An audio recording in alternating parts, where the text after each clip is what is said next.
Welcome to the Built for Playmakers YouTube channel. I'm your host, Kelvin Hunt, editor of ChopChop.com. Hope you guys are doing well. Welcome to Miami Hate Week. Man, this has been a long time.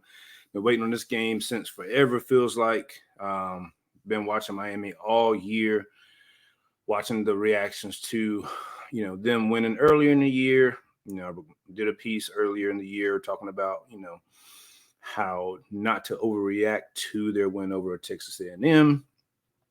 Otherwise, they hadn't played anyone, and of course, A&M has 4 losses now.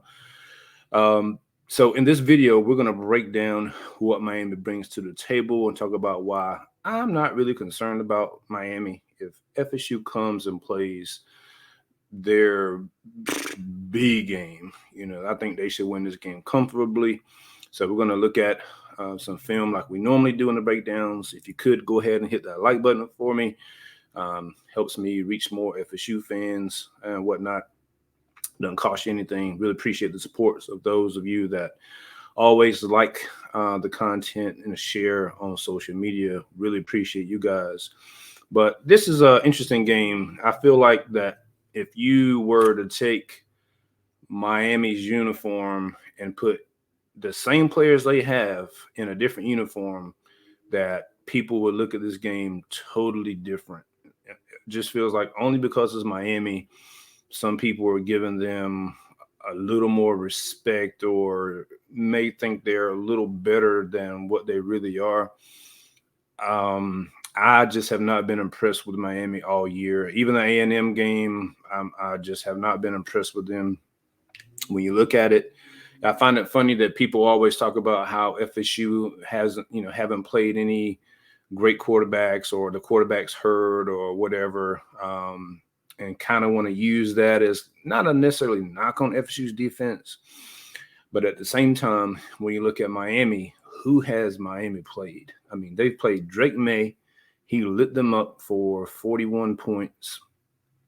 Texas A&M lit them up for 33 points. Those are the only 2 offenses ranked in the top 20 in FEI advanced metrics. Other than that, who have they played? They haven't played any offenses worth a hill of beans. And so this will be, aside from North Carolina, this will be by far the best offense that they have played. So and then from an offensive standpoint, I mean, Miami is a train wreck offensively. I know their offensive line gets a lot of credit, and they're good. They're improved over last year, but they're not exactly as good as some people think they are, in my opinion. And when you look at it, they barely ran for 100 yards against NC State last week. I don't even think they ran. I don't think they had a 100-yard rusher against North Carolina. North Carolina's defense isn't anywhere close to what FSU brings to the table. And so when you really look at it, I mean, I know they got good running backs or whatever. You don't have to worry about their quarterback running at all, which definitely benefits FSU. And anytime we play against a quarterback that's a statue back there for the most part, I feel real confident in knowing that Adam Fuller's defense is going to be able to stop the run for the most part and have success. They're really great against the pass this year, and Miami's wide receivers are decent. They're nothing special. And so I feel really good about this game. Will Miami come out excited and playing with passion and all that good stuff? Of course they will. That's what Miami does when they see an FSU uniform on the field against them. But hey, you are what you are at this particular point, So going back and looking at it, aside from they ran the ball really well against Clemson, had 200 yards rushing against Clemson. But other than that, Virginia has pretty much slowed down their running game. North Carolina State slowed down their running game. North Carolina slowed down their running game. Georgia Tech slowed down their running game. Texas A&M bottled them up. So I just don't see where they're going to have the success on the ground that people think they are. So we're going to go ahead and get into it. But again, go ahead and hit that like button for me, and we're going to get into some footage here. Let me see if I can find my screen. All right. So what you'll see from Miami is they like to throw a lot of comebacks outside, curl routes, things like that. One read offense, he's not going to stand back there. If he's standing back there and the first read's covered, that's when TVD gets in trouble. And I'm just banking on TVD playing in this game. If they run anybody else out there, it's going to be a train wreck on their behalf. So let's just go with TVD's going to play. And even though he's been terrible, last year, he's been hurt or whatever. So we're just going to go with him. So they'll hit the guy. They'll hit the guy up top here. And you'll see a pattern that develops later on that kind of bites them in the butt. So I'm gonna go ahead and roll this. And they love, so 2nd and 5, they love to run that little comeback. And you see the UNC DB falls down here. And look, Carolina's defensive secondary isn't anything close to what FSU has. But look, Van Dyke, if the guy's wide open, he can hit him. No question. We've seen him do that in the past. That's a good ball. But again, this game is before, he got really banged up in this game. He could barely walk at the end of this game. And this is a UNC defense that, again, isn't close to what FSU has, right? So again, little comeback route, nice little throw, boom. All right. So we're going to come to this one, and you'll see it to be a similar. Again, they're going to throw it out wide. This is 3rd and 5, so they're trying to get a first down here. Now, they run it a bunt set. They like to do this a lot. They'll do a lot of screens in this one. And so here they come up short. 3rd and 5. Look, the receiver doesn't even run to the sticks. So they'll try to do a lot of that little short stuff, little bunt sets, cause some confusion out there. And FSU has defended bunt sets a ton better than they did last year. They usually shut down the screen game for the most part.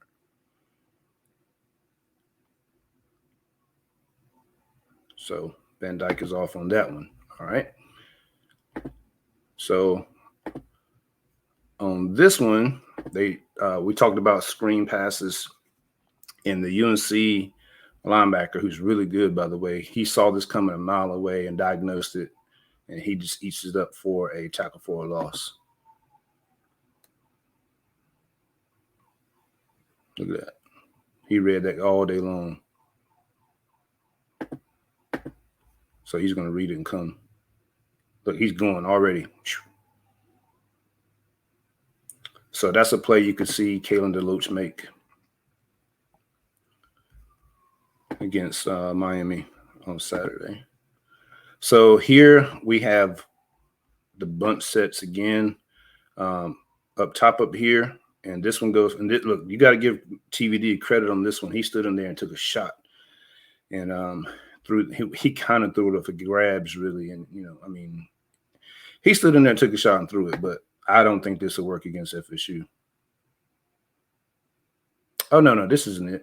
There was another play against UNC where he took a shot and threw it in there and landed it. This one is UNC had a miscommunication covering this bunt set, and you see that Restrepo kind of walked into the end zone here.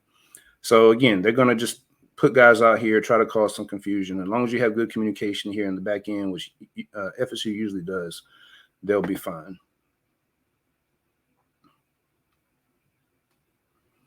You see number 23 right here. He gets caught in the wash right there. It's like a little pick. So that's something they like to do. Everybody talks about Miami's run game. Look, how many guys do you see in the box? 1, 2, 3, 4, 5. 5 guys in the box. You should be able to run on that. And they do here. Why they have 5 in the box, I don't know. They try to bring the safety down late, but I don't know. If FSU does that, yeah, you're probably going to see Miami have some success. And we did see FSU run a 5-man box against Duke. You know, you saw if you watched one of the videos, I pointed it out, and it was like a third and 5. They had a 5-man box, and Duke got a big play out of it for like 12, 15 yards. So obviously, you don't want to run a 5-man box against a team that wants to probably run the ball. Miami probably wants to run the ball to control the clock in this particular game. And so that's something that to take note of. I don't think you'll see much of that from FSU. Plus, I think FSU defensive line is much better than what UNC brings to the table. All right. So here we go. So we talked about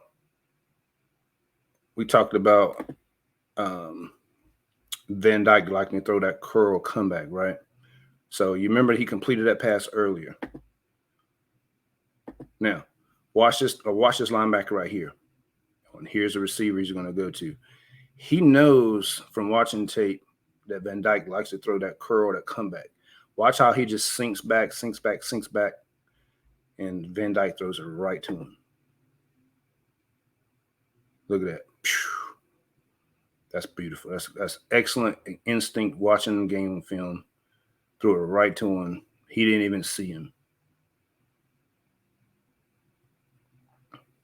What's crazy is Miami had a little dude here wide open, and Van Dyke. We talked about it being a one read. Van Dyke never looks at the secondary option. He goes automatically to the comeback. Look, running back comes out right here. Look, he's wide open, but Van Dyke's already throwing the ball. The ball's already in the air, but he could have got 4 or 5 yards right here if he'd hit the little check down.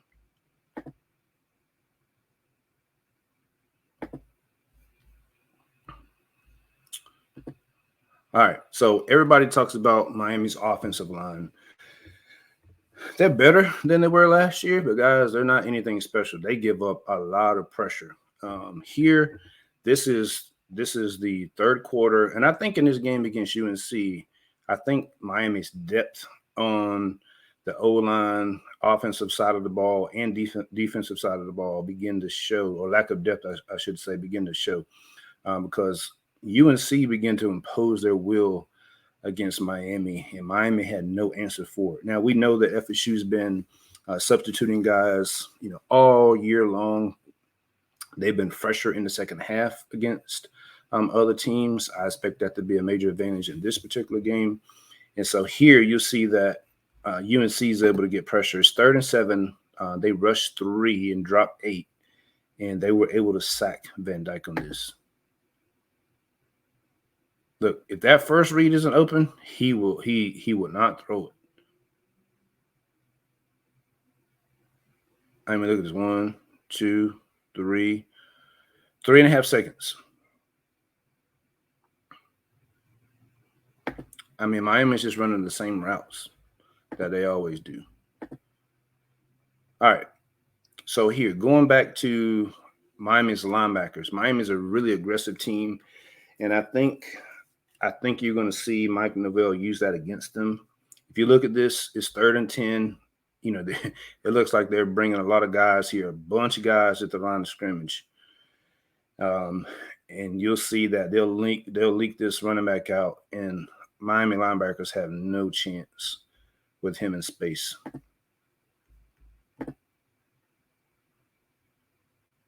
They also missed a tackle there. A lot of times they'll go for a big hit. This guy didn't necessarily do. He just didn't wrap up. But they'll go for a big hit and miss a tackle too. But look at all that open space out there. I want to back this up. How many guys do they have at the line of scrimmage? Look at this. They got 1, 2, 3, 4, 5, 6. 6 guys. And then this guy here. So this is where you could see Jaheim Bell, Lawrence Toafili, someone like that, doing a lot of damage on screens. I think too that's why you saw FSU running a bunch of screens aside from because Pittsburgh and Miami play very similar. They play a very aggressive style defense, and so I think you saw FSU run a lot of screen game last week, probably trying to set something up against Miami this week.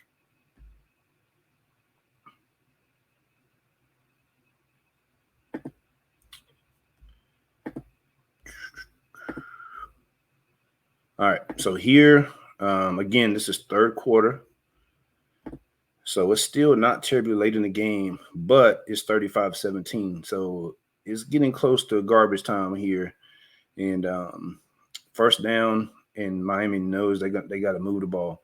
And so they drop back the pass. If UNC brushes four, the four-man front gets home against the Miami offensive line. They're supposed to be, one of the better ones, but I mean, they're good, but I don't think they're as good as a lot of people think.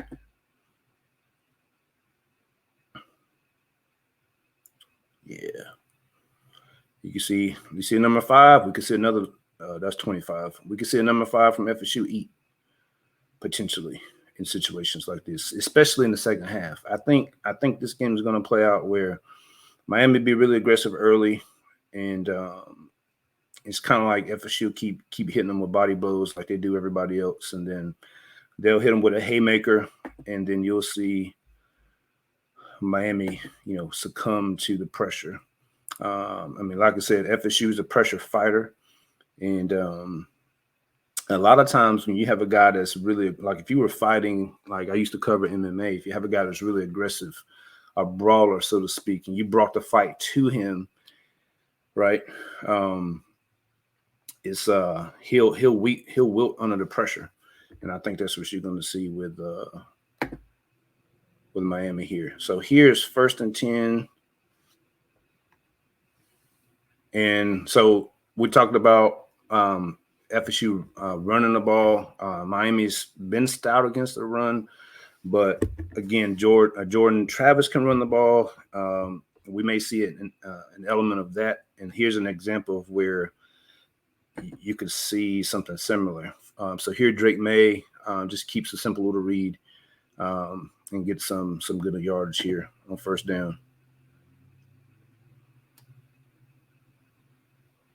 So you see the end just crashes. He sees the handoff, he crashes, and Drake May just pulls it. Easy peasy. Easy peasy. Again, Miami's, they know they're behind. They're trying to get tackles for losses. They're trying to generate turnovers, and they're continuing to be aggressive to their dismay. And here you see the running back. They fake this here. The running back's going to leak out here. You'll see these guys crashing down, but it's too late. A big gain here on the screen game.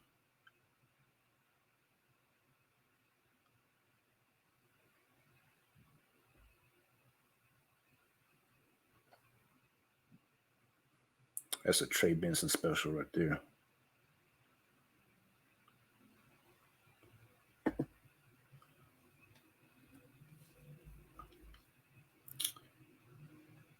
Uh-oh. I need to share the tab, I guess. Here we go. Here's the screen. My bad, guys. There it is.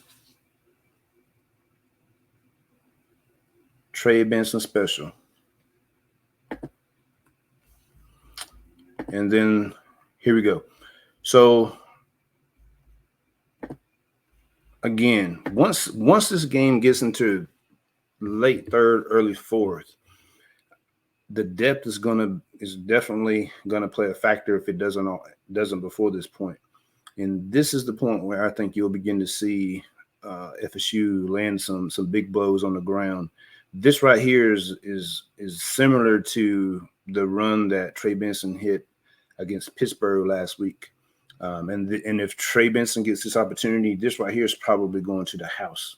UNC's running back doesn't have the top end speed here that Benson does, I don't think, and so he gets caught. But you'll see, he shoots right through the middle, just like Benson did against Pitt last week. And from right there, nobody's catching Benson. Nobody's catching Benson.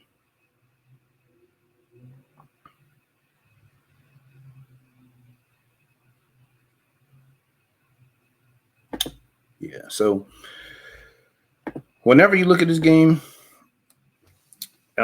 you just have to survive the early emotion that Miami's going to play with. They're going to come out, guns blazing. Just be patient.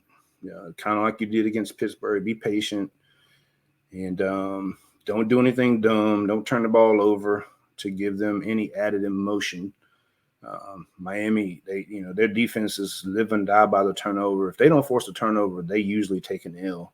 If Miami loses the turnover battle, even -1, they usually take an L. So they're going to be, trying to rip up at the ball the same way Pitt did last week. So toward Philly, I need you to hold on to the ball. Jordan Travis, I need you to hold on to the ball. And Miami's linebackers are a liability in coverage.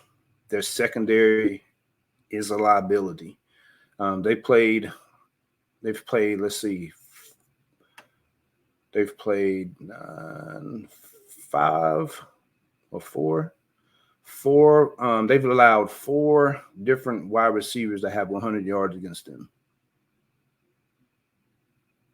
4 different teams. A&M had a guy to have 100 yards. Temple had a guy to have 100 yards receiving. North Carolina had a guy to have 100 yards against them. Virginia had a guy to have 100 yards against them, and Clemson had a guy to have 100 yards against them. And I'm saying all this anticipating that Johnny Wilson and Keon Coleman are going to play. I mean, I would almost put money on it that they're going to play. And we've seen them practice this week without, green jerseys on and all that good stuff. So it's a little bit of gamesmanship from Mike Norvell, the same way that Mario Cristobal is trying to do some gamesmanship with Tyler Van Dyke, whether he's going to start or not. But if FSU has their weapons, I don't see how Miami is going to be able to cover FSU in the pass game. Again, I think you're going to see FSU spread Miami out.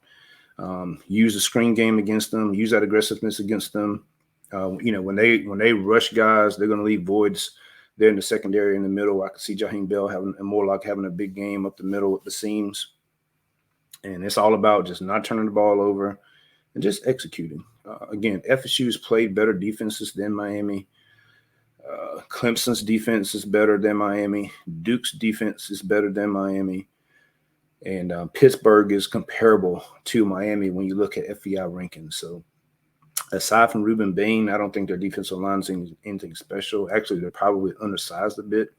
And FSU's offensive line is better at pass pro than run blocking. So just spread them out. Let Jordan Travis, let the best player on the field, let him do his thing, whether it's using his legs or a mixture of his arm with the wide receivers that they have. And I'm not necessarily worried about this game, really. I've looked at Miami all year, and I don't think Mario Cristobal is a great in-game coach. I don't think he's great at looking at, or I don't think his team around him is great at looking at or analyzing footage and forming game plans.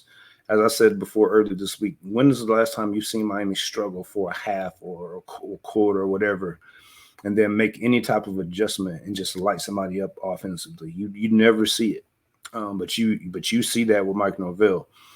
So if Miami comes out there and they have some success early on defense, by all means you'll see FSU make the adjustment, whether it's going more to the screen game, whether it's going more to the RPO game, whether it's using Jordan Travis's legs. There are so many weapons that FSU has at their disposal. Again, with the caveat that Keon Coleman and Johnny Wilson are going to play. There are so many weapons they have at their disposal that I just don't see Miami being able to keep up. And if FSU gets up, 10, 13, 14 points, and then Miami goes and has a 3-and-out or something like that, and FSU goes and scores, it's over. It's a wrap.